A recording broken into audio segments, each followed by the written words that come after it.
안녕하세요. 7월 4일 금요일 아침 뮤대에 오신 여러분 한 분 한 분 환영합니다. 오늘은 요한복음 2장입니다. 드디어 요한복음 2장입니다. 3일 만에 요한복음 1장을 띄었어요. 요한복음 2장에는 두 가지 유명한 사건이 나옵니다. 하나는 갈릴리 가나의 혼인잔치고요. 다른 하나는 예루살렘 성전 정화 사건입니다. 사실 두 사건 모두 여러분들이 너무나 잘 아시는 내용이어서 굳이 자세히 설명을 드리지 않아도 되긴 하지만 짧게 설명을 드리자면 첫 번째 사건은 갈릴리 가나에서 있었던 혼인잔치에 있었던 일이죠. 예수님과 어머니 그리고 제자들이 혼인잔치에 초대를 받아 가게 되었습니다. 그런데 문제가 생겼어요. 포도주가 다 떨어진 거죠. 큰일 났습니다. 왜냐하면 유대 전통에서 결혼식은 몇 달 며칠을 이어지는 큰 잔치였고 거기에 포도주는 기쁨과 축복의 상징이었습니다. 잔치에서 없어서는 안 될 중요한 포도주였죠. 그런데 그게 다 떨어진 거예요. 그러자 예수님의 어머니가 예수님께 도움을 요청합니다. 중간에 여러 가지 과정이 있었지만 예수님은 물을 포도주로 변화시키는 기적을 보여주십니다. 두 번째 사건은 6월절 기간에 예루살렘에서 있었던 일입니다. 6월절 절기에 전통을 따라서 많은 사람들이 예루살렘 성전에 모였습니다. 예수님도 유대인의 전통을 따라서 6월절을 지키러 예루살렘에 가셨습니다.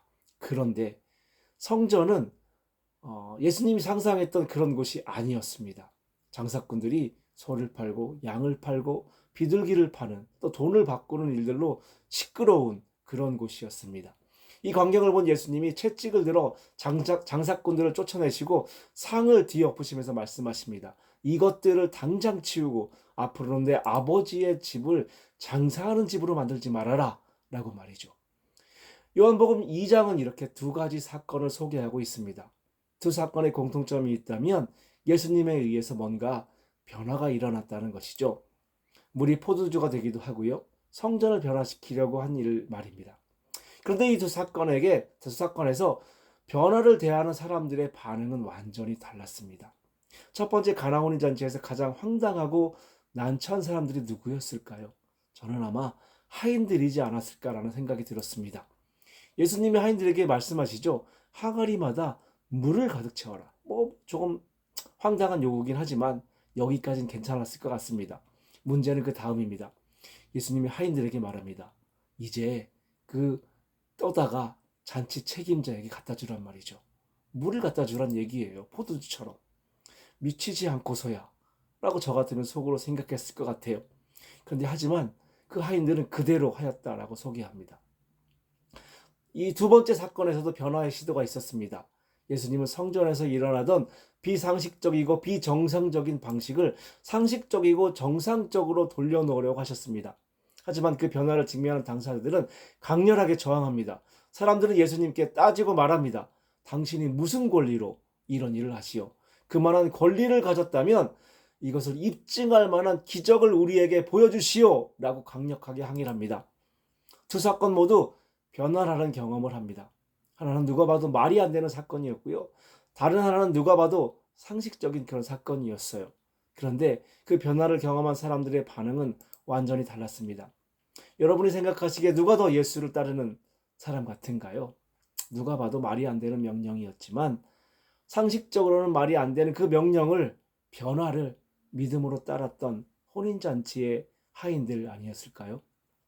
예수를 믿는다는 것, 예수를 믿는 사람들의 특징에 대해서 우리가 한 주간 함께 나누었습니다. 오늘 본문을 통해서 저는 이런 묵상을 해봤어요. 하인들을 통해서 말이죠.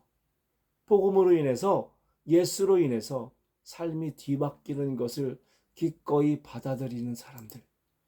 변화를 두려워하지 않고 주님의 뜻을 따라 사려고 노력하는 사람들. 이런 사람들이 바로 예수를 믿는 사람들 아닐까요? 때론 그 길이 이해가 안 갈 때도 있어요. 익숙한 길이 아닐 수도 있어요.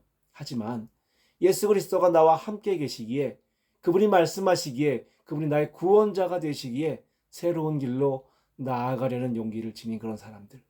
두려움 속에서도 예수로 인해서 앞으로 나아갈 수 있는 용기를 지닌 자들.